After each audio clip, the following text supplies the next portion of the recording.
Bienvenidos a la cuarta clase de nuestro curso de la verdadera devoción a nuestra Virgen María. Hoy nos acompaña un maestro nuevo. Quiero presentarles a José Andrés. Hola, José Andrés. ¿Qué tal, Pati? ¿Cómo estás? Bienvenido a nuestro curso. Muchas gracias. Igualmente, un gusto estar acá en este curso de devoción a la Santísima Virgen María. Presentate, contanos quién sos. Bueno, mi nombre es José Andrés Morán. Tengo 13 años de haber hecho mi retiro de conversión, de haber conocido al Señor. Me congrego en el grupo Emmanuel. Tuve el privilegio de visitar Medjugorje el año pasado y nuestra Santísima Madre me tocó el corazón, me ha cambiado la vida y ha hecho este llamado importante para estar acá en este curso de devoción a la Santísima Virgen María. Es para nosotros también una alegría tenerte. Sabemos que todos somos apóstoles de la Virgen en este curso, así que este día tenemos una gran clase, ¿verdad? Así es, vamos a nuestra cuarta clase. Estaremos meditando y repasando los numerales del 60 al 77 y vamos a hablar del culto, de los fundamentos teológicos del culto a María. Vamos a empezar con una oración. Le vamos a dar gracias al Señor en el nombre del Padre, del Hijo y del Espíritu Santo. Amén. Amado Señor, amado Padre, te damos gracias por este momento que nos permites compartir. Gracias por este llamado de tu Santa Madre, que nos ha llamado, Señor, para poder ser luz, para poder ser apóstoles de ella en este mundo, para poder dar a conocer esta buena nueva de cómo podemos encontrar la salvación, de cómo podemos llegar a ti a través de este camino que es tu Santísima Madre. Madrecita, te pedimos que te quedes con nosotros, que intercedas en esta clase, que sea de bendición para todos aquellos que están escuchándola, para todos aquellos que están viéndola, que sea de bendición y que les permita tocar su corazón y permitan conocerte. Bendito y alabado sea, Señor Jesús. Amén. Amén. Bien, en esta clase vamos a tratar, Pati, los numerales del, como decíamos, del 60 al 77 y vamos a hablar de las verdades fundamentales del culto a María. Ya anteriormente hablábamos de que por qué nos es necesaria la devoción a la Virgen María. Y nos es necesaria porque decíamos que es el camino a la salvación. En relación a los fundamentos teológicos del culto a María, hay 5 verdades fundamentales. La primera verdad, es importante decir que el fin último de la devoción es la Virgen María, es Jesús, perdón. El fin último es Jesús. La segunda verdad es que pertenecemos a Jesús y a María, es decir, en calidad, lo vamos a explicar más adelante, de esclavos, que Jesús pagó con su sangre el derecho de nuestra vida. Vamos a ver más adelante también que debemos revestirnos del hombre nuevo, Jesucristo, y esto es vaciarnos de nosotros mismos, renunciar a todo el pecado que hay en nosotros. La cuarta verdad fundamental es que la acción maternal de María nos permite llegar a Jesús. Y por último, lo más importante también es que llevamos el tesoro de la gracia en vasijas de arcilla. Esto es, que necesitamos del amor maternal de María, que necesitamos las gracias que recibió María para llevar esa gracia y esos tesoros que el Espíritu Santo y el Señor nos ha dado. Entonces vamos a desarrollar en esta primera clase la primera verdad, que es Jesucristo, el fin último del culto a María, que es lo más importante, y la otra parte va a ser pertenecemos a Jesús y a María. En ese sentido, es importante que nos quede como claro que son 5 verdades donde Así descansa todos los fundamentos teológicos del culto a nuestra Madre. Así Pero es. en esta clase vamos a desarrollar los primeros 2. Correcto, ¿sí? Vamos a desarrollar la primera verdad, que el fin último de la devoción a María es Jesús. Y centrándonos en esto, Pati, es importante decir de que lo establece el Tratado de la Verdadera Devoción en el numeral número 61, que nos dice que el fin último de toda devoción debe ser Jesucristo, Salvador del mundo, verdadero Dios y verdadero hombre. De lo contrario, tendríamos una devoción falsa y engañosa. Anteriormente, en las clases anteriores, se ha hablado de que por qué nos es necesaria esta devoción. En primer lugar, nos es necesaria para hallar perfectamente a Cristo. Es decir, María es el camino, es el medio para hallar perfectamente a Cristo, servirlo con fidelidad y amarlo con ternura. Es lo que nos dice San Luis María Grignion de Montfort. Entonces, es importante decir eso, de que cualquiera puede decir, bueno, pero si tengo a Jesús, ¿por qué necesito a María? María nos permite a nosotros hallar perfectamente a Jesús, encontrar su amor. El culto y la devoción a la Virgen María nos es necesaria precisamente para alcanzar a Jesús, para lograr conocer a Jesús. Sí, algo súper interesante es que cuando empieza San Luis María a hablar del fundamento teológico en esta primera verdad, es súper contundente y claro. Y Sí. dice, tendríamos una devoción falsa y engañosa si no fuera Cristo el objetivo principal. Así es. ¿Verdad? Y esto es importante recalcarlo porque sabemos, muchos de nosotros en algún momento hemos vivido un temor sano y santo a que Jesús salga del centro de nuestras vidas, sí. ¿verdad? Entonces, justamente estas dos clases que vamos a tener habla sobre la verdad, ¿verdad? El culto a nuestra madre tiene como fin principal Cristo. Y si no, fuera una devoción falsa y engañosa. Así es, así lo establece San Luis María Griñón de Montfort, tal cual como tú lo has explicado, que cualquier otro resultado que lleve de esta devoción a la Virgen María y que nos aleje de Jesús no sería el camino correcto, sino que sería engañoso. El tratado habla bastante de cuál ha sido, de alguna forma también, la forma en que en la tradición de la Iglesia se ha visto a María. Es decir, muchas veces, por ejemplo, rezar el rosario, o de repente rezar la coronilla de la misericordia, o cuando, por ejemplo, algunos católicos tenemos la devoción de rezar el Santo Rosario, puede de alguna manera pensarse, bueno, pero está Jesús.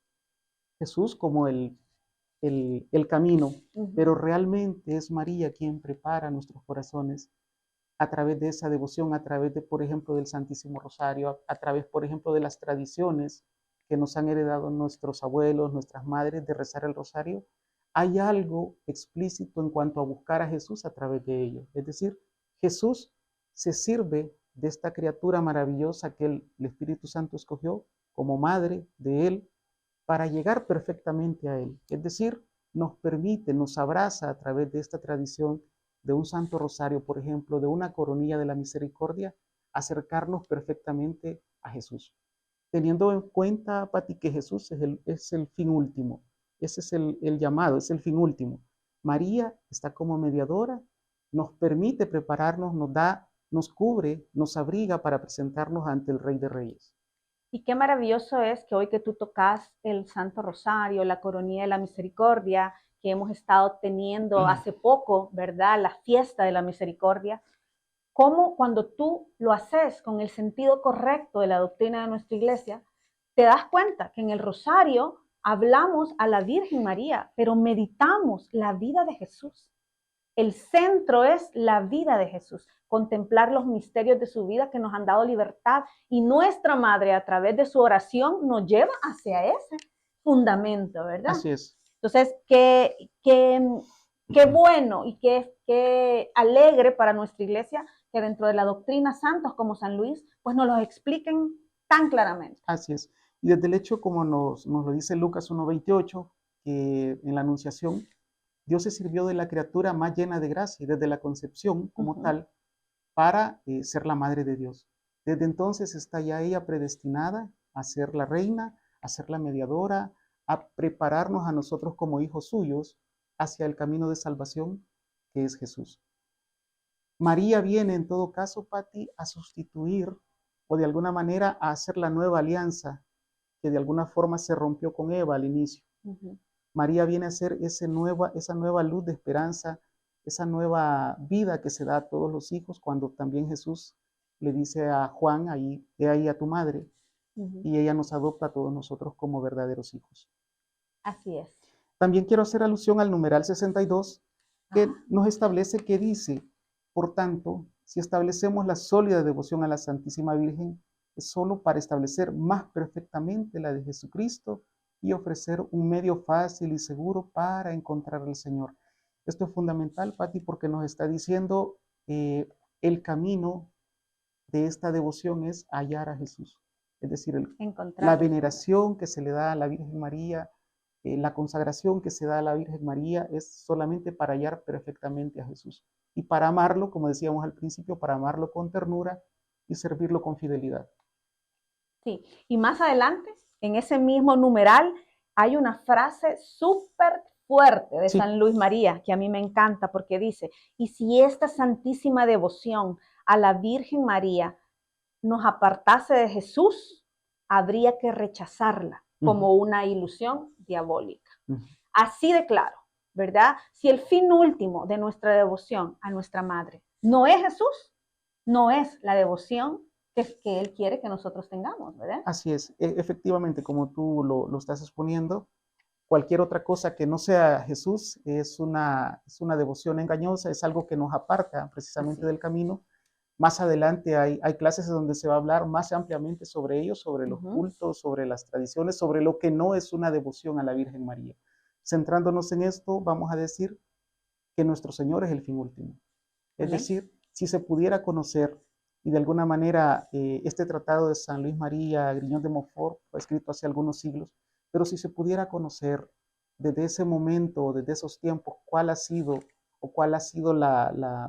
el papel de María dentro de la iglesia como fundamento, y ya pues en la clase anterior se hablaba que María y los apóstoles de los últimos tiempos, o María como piedra angular también de la iglesia, es importante también decirlo que en esta verdad fundamental, es importante decirlo, es el camino, es lo que cimenta de alguna manera el culto o la veneración a la Virgen María. Es decir, el fin último es Jesucristo.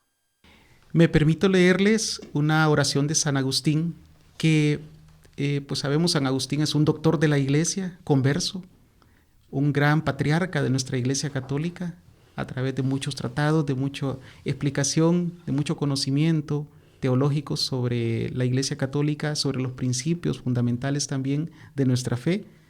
Ha hecho una oración preciosa para buscar el amor de Jesucristo que nos permita conocer también esa devoción plena a nuestra Madre Virgen María. Tú eres, oh Cristo, mi Padre Santo, mi Dios misericordioso, mi Rey poderoso, mi buen pastor, mi único Maestro, mi mejor ayuda, mi amado hermosísimo, mi pan vivo, mi sacerdote por la eternidad, mi guía hacia la patria, mi luz verdadera, mi dulzura santa, mi camino recto, mi sabiduría preclara, mi humilde simplicidad, mi concordia pacífica, mi protección total, mi rica heredad, mi salvación eterna.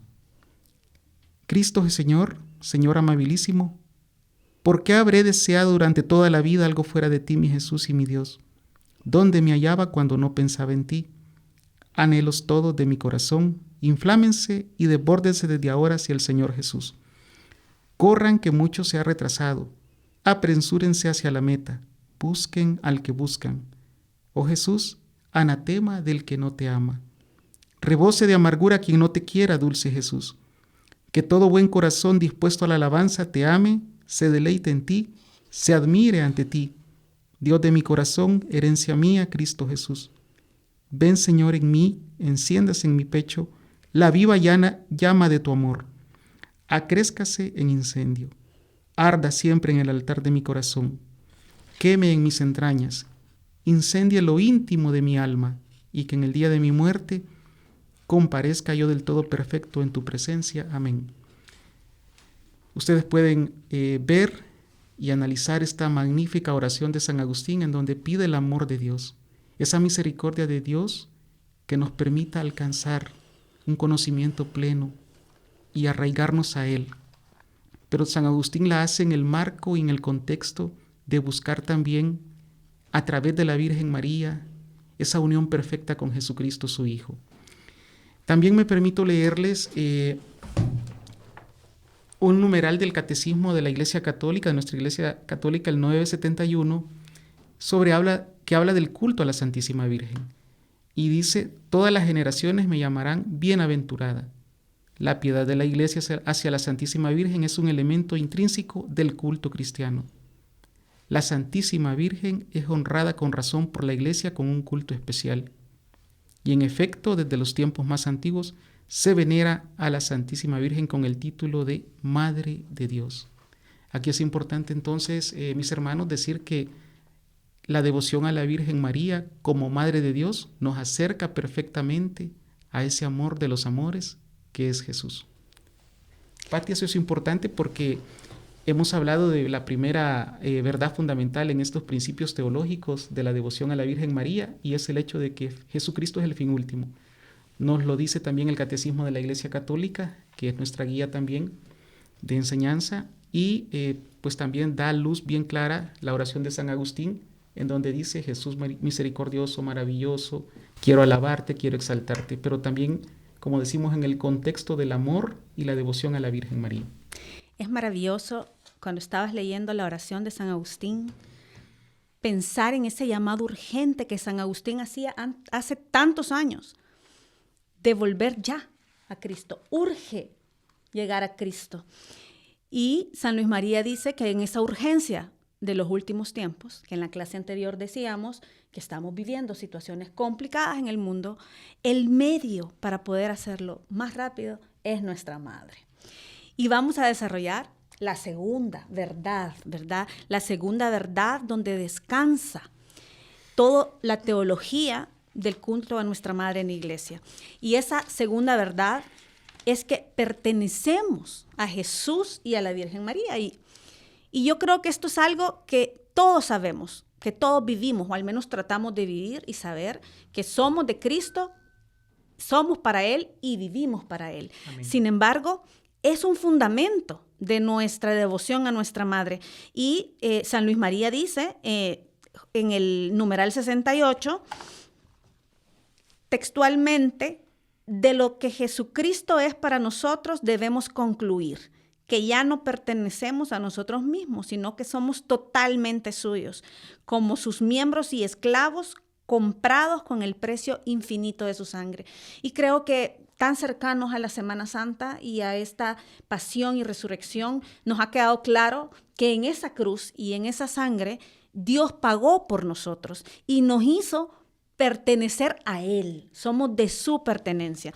San Luis María dice que esta pertenencia es desde el bautismo, ¿verdad? Sí, porque antes del bautismo, Pati, pertenecíamos, si lo queremos ver de esta forma, al demonio. Exacto. Es decir, el bautismo nos da, y por el pecado original de nuestros padres pertenecíamos al demonio. Uh-huh. A través del bautismo nosotros ya tenemos esa gracia de podernos llamar hijos de Dios, de pertenecer bajo la condición de la sangre de Cristo, como tú lo explicabas, de que Él pagó y somos esclavos de Él.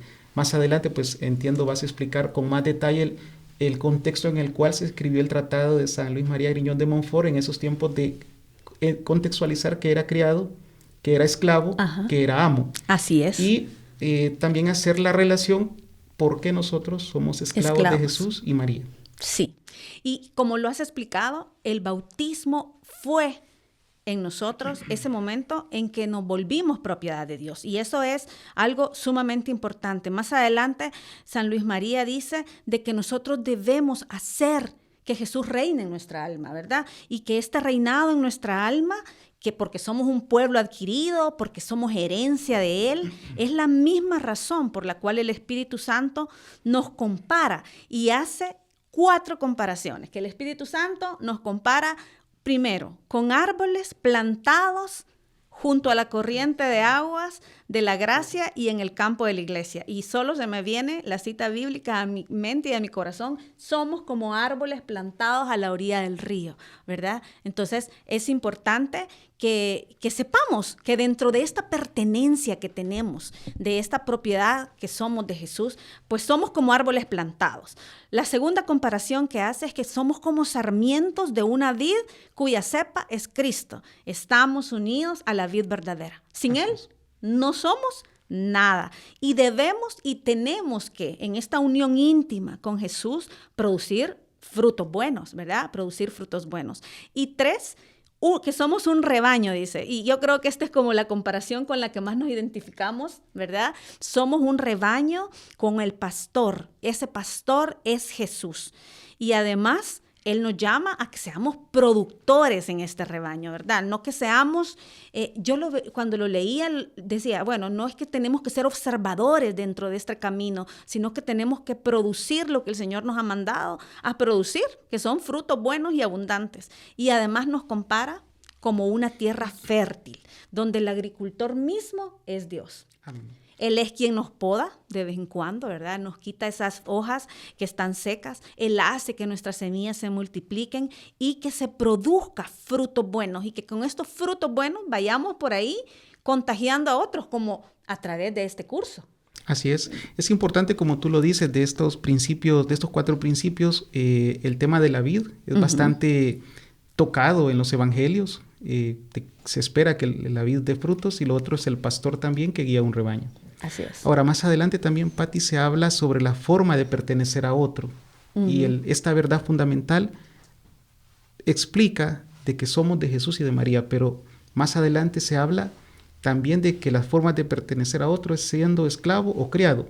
Sí. Y como dije hace un momento, también hay que contextualizarlo y entenderlo desde el punto de vista de la fecha en que este tratado fue escrito. Ajá. Y también a la luz de las Santas Escrituras. Exactamente. Y en esta línea, cuando nos compara el Señor con frutos, con la vid, con el rebaño, la verdad principal de estas comparaciones es que estamos llamados a dar frutos, porque también más adelante dice que Jesús maldijo a la higuera que no daba frutos, ¿verdad? Entonces, el llamado es a que como propiedad de Cristo seamos fructíferos en la fe, en el amor, ¿verdad? Todo esto demuestra que Jesús espera algo de nosotros, quiere que nosotros seamos y tengamos en este efecto multiplicador. San Luis María dice que nuestras buenas obras le pertenecen exclusivamente a los creados mediante Cristo Jesús para hacer el bien. Y estas palabras que dice San Luis María del Espíritu Santo demuestran que Jesucristo es el único principio y deben ser también el único fin de todas nuestras buenas obras y que debemos servirle no como asalariados, sino como esclavos en amor. Y entonces puede ser que a muchos llamarse esclavos les suene difícil de comprender. Y San Luis María sabía, porque justamente dice, y entonces me explico, les quiero explicar por qué en el contexto los llamo esclavos. Y él empieza a hacer una explicación sumamente sencilla, donde hace una diferencia entre un siervo y un esclavo. ¿Por qué no somos servidores? ¿O por qué la palabra correcta no es siervos, sino esclavos? Bueno, porque si nos vamos al tiempo donde estaba viviendo San Luis María, un siervo está al servicio de su amo porque está esperando una recompensa. Hay una retribución. Hay un pago, hay una cuestión, como tú lo señalas, de un pago esperado, mientras que el esclavo bajo tal condición no espera un pago. Exactamente. Es decir, se ha dado todo a su amo, a su señor. Eso es lo que contextualiza, como tú bien dices, lo de San Luis María Grillón de Montfort en el tratado, de que no espera un pago el esclavo, porque ya pertenece. Entonces, tú empezaste hablando sobre que Jesús en la cruz pagó el precio con su sangre por nosotros. Así es. Y desde ahí nosotros somos esclavos de Él. Esclavos. Nos compró a precio de su sangre. Y nosotros no podemos, a manera de esclavos, esperar una retribución, porque no somos, como tú dices, criados, somos esclavos de Jesús. Sí. Y consecuentemente de la Virgen María. Así es. Acuérdense que un siervo pide, como decíamos, una remuneración a cambio de su servicio. Pero además, un siervo no es propiedad del amo. Un siervo es libre. Un siervo puede decidir el momento en que abandona la casa del amo y regresa a la casa del amo. En cambio, el esclavo es propiedad del amo, ¿verdad? El esclavo se debe al amo, el esclavo no tiene individualidad fuera del amo, vive para el amo, pero lo hace por amor al amo, ¿verdad? Y es por eso que de ahora en adelante, y bueno, al principio hemos hablado, vamos a usar mucho la frase esclavos de Dios y esclavos de la Virgen María, ¿verdad? En el contexto de que somos totalmente entregados a esta misión. San Luis María hace una diferencia y dice que hay 3 clases de esclavitud: la natural, la forzada y la voluntaria. Y cuando yo estaba leyendo esto, y se lo voy a leer textualmente, me llevó a autoexaminarme y decir cuál de estas 3 opciones soy yo, porque San Luis María dice, todas las criaturas son esclavas de Dios según el primer modo, es decir, natural. Y son esclavos del Señor en esta tierra y cuanto la llena. Conforme al segundo, lo son los demonios y los condenados, es decir, los forzados, ¿verdad? Y según el tercero, son los justos y los santos, es decir, los voluntarios. Y sería bueno que usted se detenga después de esta breve explicación que hemos hecho sobre la esclavitud hacia Jesús. ¿Qué tipo de esclavo es usted? ¿Cómo está usted caminando en su fe, en su conversión? ¿Cómo está hoy sentado escuchando este curso? ¿Qué busca del curso? ¿Cómo se siente usted? ¿Usted es un esclavo dado a Cristo de forma natural, porque nació ahí, porque ha crecido ahí, ¿verdad? ¿Está forzado? ¿Está obligado? O probablemente nos está escuchando pensando, ¿qué estoy haciendo aquí? ¿Por qué estoy escuchando este curso? ¿Verdad? O está aquí voluntariamente, porque quiere saber más de Jesús. Este curso busca acercarlo a Jesús, haciendo este camino más rápido a través del corazón de nuestra madre. Y lo que pretende el curso es también presentarles a esta mamá amorosa que como mamá le quiere agarrar la mano y lo quiere llevar rápidamente a Jesús, ¿verdad? La esclavitud voluntaria es la más perfecta y gloriosa para Dios, decía San Luis, porque escruta el corazón. Cuando yo leí que escruta el corazón, me puse a pensar en todas esas veces que me he sentido escrutada por Cristo, José Andrés. Es decir, en algún lenguaje coloquial, arrinconada y totalmente desnuda delante de Él. No puedo ocultarle nada, y no solo no puedo ocultarle nada, es que me lo explica todo. Así es. ¿Verdad? Entonces habla de que esta esclavitud voluntaria escruta el corazón y nos los pide así. Dios quiere que seamos así, que lleguemos a su corazón de forma voluntaria, amorosa y que normalmente, ¿verdad? O digamos por consecuencia a través de esta esclavitud que asumimos voluntaria, llegar y optar siempre por Dios, hacerlo siempre por Dios y que todo lo demás no importe, que todo lo demás sea visto, como dice la palabra de Dios, como basura, ¿verdad? Y estar siempre con nuestra mirada puesta en Dios. Sí, también importante, Pati, como tú lo señalas, el hecho de examinarnos y decir bajo qué condición estoy, si estoy en una condición de criado o de esclavo. Si, por ejemplo, yo estoy como pensando que soy esclavo del Señor y de nuestra Madre, pero estoy esperando una retribución. Exacto. O estoy temporalmente pensando que soy esclavo, pero estoy en el papel de criado por un tiempo determinado. Busco al Señor de repente en cierto momento, voy a misa, busco la Eucaristía, pero luego me alejo porque no obtuve la retribución o el pago que estoy esperando. Entonces, en este abandono que nos pide el Tratado de San Luis María Griñón de Montfort, nos dice vaciarnos totalmente y ser esclavos de Jesús. Y cómo no, yo me pregunto también, Pati, ¿cómo se sentiría Jesús de complacido de saber que si nosotros somos sus esclavos, pagados con su sangre, que también seamos esclavos de su madre, que es la criatura más bella, que es lo que Él más adora? Es decir, Jesús puede decir, a mí me sirven mis esclavos que compré con el precio de mi sangre, pero no le sirven a mi madre. ¿Cómo se sentiría de complacido el Señor que nosotros pudiéramos tener esa vocación de esclavos? Y tal como tú lo contextualizaste, no esclavo en los tiempos en que se escribió este libro o este tratado o en los tiempos de la Biblia, sino esclavos de amor hacia Jesús y hacia nuestra madre. Y también importante decir de que en el tratado se habla de la palabra criado y esclavo, de que se tiene derecho y el esclavo entrega todo su corazón. Entonces una reflexión importante también, Pati, es preguntarnos, ¿le estoy entregando todo al Señor? ¿Le estoy entregando a la Virgen María también mi fe profunda para que ella pueda mediar y llevarme al Jesús?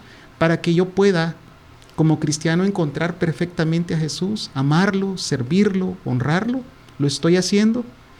Ese es un tema también que pues esta clase nos lleva a reflexionar, que nosotros podamos hacer un examen de conciencia, preguntarnos bajo qué condición estoy, cómo estoy siguiendo al Señor.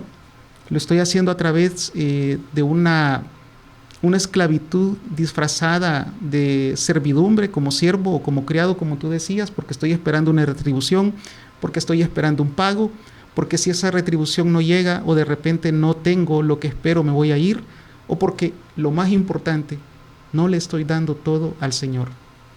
Y también muy bonita reflexión donde tú decías que la esclavitud voluntaria es la más maravillosa de todos, porque nos permite entregarnos totalmente a Jesús y a su madre. Así es. Y San Luis María, que era, lo hemos hablado en las clases anteriores, un místico, ¿verdad? Era un padre de nuestra iglesia profético. Sabe el conflicto que causa el término esclavitud, ¿verdad? Y ser siervo.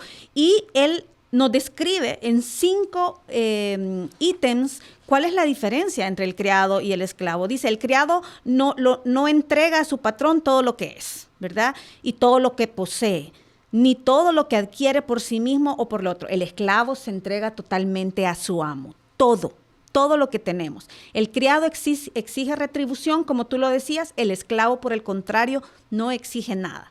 El criado puede abandonar a su patrón, el esclavo no tiene derecho a abandonar a su patrón, vive para su patrón, ¿verdad?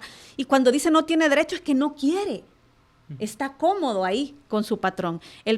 Y el cuarto, que dice que el esclavo, el patrón tiene sobre su esclavo derecho a la vida y a la muerte. Y esto es algo súper profundo, de modo que puede tenerlo o no tenerlo, decía San Luis, ¿verdad? Y luego pedía perdón por esa comparación, ¿verdad? En cambio, el esclavo pertenece al patrón y el patrón tiene control sobre su vida.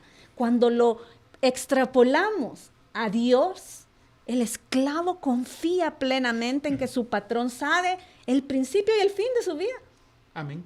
Y lo tiene bajo control, ¿verdad? Y lo va a cuidar con ese control divino. Y por último, el criado está al servicio del patrón de forma temporal, que era lo que tú decías. Sí. ¿Verdad? Y el esclavo vive para siempre. Es importante, y San Luis decía, que Jesús nos toma por amor, ¿verdad? Nada más. O sea, esta esclavitud de la que habla nuestro tratado está basada en el amor de Cristo, en que Él va y nos rescata. Y dice también que la Santísima Virgen, que se proclamó servidora y esclava, fue la primera esclava. Qué maravilloso, ¿verdad? Cuando podemos ir al Evangelio de San Lucas y escuchar que la Anunciación y la Virgen María se llama a sí misma, he aquí la esclava del Señor. Si hubo una esclava, antes fue ella. Sí, la primera. Totalmente entregada. ¿Verdad? No cuestionó, perdón, Pati, no cuestionó, no preguntó, solo dijo, hágase en mí según tu palabra, como criada, como esclava, como tú lo estás señalando. Es decir, ella se puso a disposición del Señor desde su humildad, esta criatura maravillosa, celestial, que es nuestra madre. Y este término de esclavitud no solo es algo de lo que nos habla San Luis María. Ya lo leímos, está en la palabra de Dios, es de las primeras verdades en nuestra doctrina, en la Biblia, pero también tenemos documentos como el catecismo que surgió en el Concilio de Trento. Es importante que sepamos que el catecismo, por ejemplo, que anda aquí Juan Luis, que tenemos ahora, es una versión resumida, ¿verdad? En el Concilio Vaticano II por San Juan Pablo II, pero el primero en escribirse fue allá, en el año 1566, que lo hizo el Papa San Pío V, que tuvo ese llamado a escribir las verdades. Y ahí es donde por primera vez él usa el término esclavos de Cristo, basados en esta verdad que hemos explicado, ¿verdad? Y sabiendo que esta esclavitud o entrega total empieza en el bautismo. Así es. Cuando nosotros somos presentados por nuestros padres en la iglesia y entregado ese pecado original, y desde ese momento parte de la iglesia. Así es. Sí, también nos lleva a reflexionar, Pati, este tema de que usualmente o frecuentemente nosotros decimos, yo le pertenezco a Cristo. Pero, como tú decías también, la profundidad y la reflexión de esta palabra es tan amplia que no nos detenemos a pensar qué significa, cuál es el trasfondo de decir, yo pertenezco a Cristo. Y a veces puede sonar trillado decir, no, yo soy del Señor Jesús, pero realmente lo estamos siendo desde el Señor Jesús y consecuentemente de su madre. Yo pienso que a veces tenemos que reflexionar un poco más y pensar que si efectivamente estamos bajo la condición de esclavos de Jesús, porque no hay nada entre los hombres que haga pertenecer más a otro desde los tiempos antiguos que la esclavitud. Pero qué más dichoso ser esclavo de Jesús. Pero cuando yo reflexiono y digo, sí soy esclavo de Jesús, pero tú leíste muy bien las diferencias entre un siervo y un esclavo.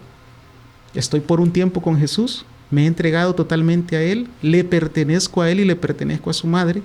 Esos son temas también que nos deben llevar a reflexionar y que precisamente busca esta verdad fundamental o este principio teologal del culto y la devoción a la Virgen María. Es decir, así es. Tengo que decir primero, el fin último, ya lo veíamos en la clase, en la sección anterior, el fin último de la devoción es Jesucristo. Ahora estamos diciendo que pertenecemos totalmente a Jesús y a María. Nos debe llevar entonces a una reflexión muy particular y decir precisamente bajo qué condición estoy. ¿Estoy en una condición de criado? ¿Estoy en una condición de esclavo? ¿Me he entregado totalmente al Señor como debo ser? ¿O solamente estoy de manera temporal y no tiene el Señor decisión sobre mi vida y sobre mis actos? Así es. Y con esto, la pregunta es, ¿dónde está? Estamos hablando de una esclavitud a Jesús, ¿verdad? A Dios. Y entonces, ¿cuál es el papel de nuestra madre? Y dice San Luis María, todo lo que le conviene a Dios por naturaleza, le conviene a María por gracia. Y esto no solo lo dice San Luis, sino numerosos santos. De suerte, dice, que según ellos, teniendo los dos el mismo querer y el mismo poder, tienen también los mismos servidores y esclavos. Y para mí, esta es la verdad que desata todos los nudos, José Andrés. Sí, así es. Es que cuando estamos con Jesús, estamos con María. Y es que cuando estamos con María, estamos con Jesús. Siempre están juntos.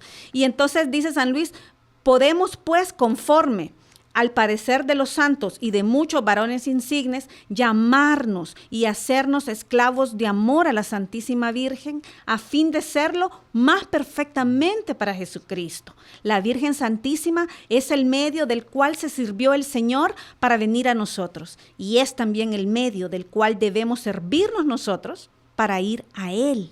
Pues María no es como las demás criaturas, que si nos apegamos a ella, nos puede separar de Dios. En lugar de eso, nos acerca a Él. Y esto es algo que marca la devoción mariana, ¿verdad? Entender que cuando somos esclavos de Jesús, estamos siendo lo de la Virgen María. Y que cuando a través de María llegamos a la perfecta esclavitud a Dios, pues también estamos haciéndolo a través de ella y hacia ella. Entonces, María, como dice San Luis, no es como las demás criaturas, no busca protagonismo, no quiere quedarse con nada, ella cumple un propósito y es llevarnos a Dios, así como lo ha dicho otros santos padres de nuestra iglesia. Hablábamos fuera del aire, ¿verdad? Sí. Leer estos santos, San Buenaventura, San Bartolomé, que han descrito por años en nuestra iglesia esta devoción y esta esclavitud hacia Jesús a través de María. Sí, más recientemente, perdón, Pati, ¿sí? Santos de la iglesia reciente, por ejemplo, San Juan Pablo II, que ha sido un fiel devoto de la Virgen María también, es la Madre Teresa de Calcuta también, entre otros, que así también es. Han tenido una devoción plena hacia la Virgen María. Y de los cuales vamos a hablar en este curso para que se emocionen, ¿verdad? Entonces, yo quisiera terminar esta parte leyéndoles algo que para mí es súper especial, y está ya en el numeral 77, dice, pero ¿a dónde me lleva la pluma? ¿Por qué detenerme a probar lo que es evidente? Si alguno no quiere que nos llamemos esclavos de la Santísima Virgen, ¿qué más da?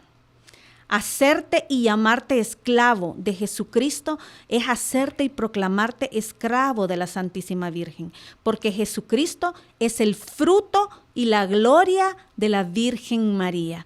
Y esta es una reflexión final que tiene San Luis, porque sabemos que llamarnos esclavo de María puede sonar incómodo, pero él dice, ¿qué más da? ¿Qué más da si tenemos tan claro que somos de Jesús y que María es de Jesús? Por lo tanto, siendo esclavos de Jesús, también nos volvemos esclavos de la Virgen María. Todo esto, dice San Luis, se realiza de modo perfecto con la devoción que él nos va a describir. Y en la próxima clase vamos a ver justamente, ¿verdad?, la tercera, la cuarta y la quinta verdad que nos hace falta, y nos acercamos más a entender cuál es la verdadera devoción de la cual nos está hablando San Luis María. Los invitamos a que sigan leyendo el tratado, a que se unan a nuestro canal de Telegram, lo vamos a colocar aquí abajo para que usted pueda unirse. Ahí está el tratado. Si usted no lo tiene en físico, pues puede bajarlo y leerlo. Lo más importante es que siga la lectura de San Luis María, porque aquí nos venimos a comentar, ¿verdad, José Andrés?, lo que él dijo y lo que nuestra Santa Iglesia va en línea con este mensaje. En la próxima clase vamos a desarrollar del numeral 78 al numeral 89. Y para cerrar, José Andrés. Bueno, hacerles esa cordial invitación, como decía Patti, a reflexionar sobre estos numerales que hemos visto del 60 al 77. Estas verdades o principios fundamentales, en una recapitulación breve, es decir, hemos hablado de que la devoción última a María es Jesús, y la segunda verdad es que somos esclavos de Jesús y de María. Eso es importante saberlo, reflexionarlo e ir creciendo en este conocimiento pleno de esta devoción a nuestra Santísima Madre. Y como lo dijimos al principio, es importante también decirlo, María es el camino de la salvación y es la senda que nos permite conocer perfectamente a nuestro Señor Jesucristo, amarlo y servirlo.